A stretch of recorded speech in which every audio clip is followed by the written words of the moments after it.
નાયબ મુખ્યમંત્રી હર્ષ સંઘવી કે જેઓએ ગુનેગારોને સ્પષ્ટપણે ચેતવણી આપી છે, એક પણ ગુનેગારને છોડવામાં નહીં આવે। લોકોને હેરાન કરનાર ગુનેગારની હવે ખેર નહીં। ગુનેગારનો કોઈ ધર્મ નથી હોતો। અસામાજિક તત્વોનો સીધા કરવાનું કામ પોલીસનું છે અને પોલીસ આવા અસામાજિક તત્વોને સીધા કરવા માટે કટિબદ્ધ છે। નાગરિકોને હેરાન કરનાર ટપોરીઓની હવે ખેર નહીં। ટપોરી હેરાન કરશે તો પોલીસનું હનુમાન જેવું રૂપ જોવા મળશે। આવા લોકોને ખૂણે ખૂણેથી શોધીને કાર્યવાહી કરાશે। લુખ્ખા ટપોરીઓને સીધા કરવાનો સંકલ્પ લીધો છે। લુખ્ખાઓને કોઈ રાજકીય ભલામણ પણ સાંભળવામાં નથી આવતી। કે ગુનેગારોનો કોઈ ધર્મ નથી હોતો, ગુનેગારોની કોઈ જાતિ નથી હોતી।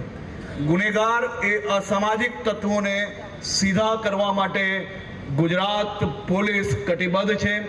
અમારા ડીજીપી KLN રાવના માર્ગદર્શનમાં આખી ગુજરાત પોલીસે મક્કમ નિર્ધાર કર્યો છે કે જો કોઈ બી વિસ્તારમાં કોઈ બી પ્રકારે કોઈ ટપોરી, કોઈ અસામાજિક તત્વો જો સામાન્ય નાગરિકોને હેરાન પરેશાન કરશે તો ગુજરાત પોલીસમાં હનુમાનજીનો દ્રશ્ય તમને સૌ લોકોને જરૂરથી નજરે પડશે અને એક લોકોને ખૂણે ખૂણેથી શોધીને સીધા કરવાનો સંકલ્પ અમે સાકાર કરીને આપ સૌ લોકોને હજી વધુ સુરક્ષિત કઈ રીતે આ વડોદરા બનાવવું તે દિશામાં કામ કરવા માટે શહેરના પોલીસ કમિશનર અને એમની આખી ટીમ કામગીરી કરી રહી છે। રેન્જ આઈજી અને એમની આખી ટીમ દરેક જિલ્લાની અંદર આ જ સંકલ્પ જોડે કામ કરી રહી છે અને ક્યાંય જો અમારી ટીમ ચૂકી જાય તો એમની ઉપર હું બેઠો છું। અડધી રાત્રે ફોન કરજો। આ લુખ્ખા ટપોરીઓને સીધા કરવાનો સંકલ્પ લીધો છે।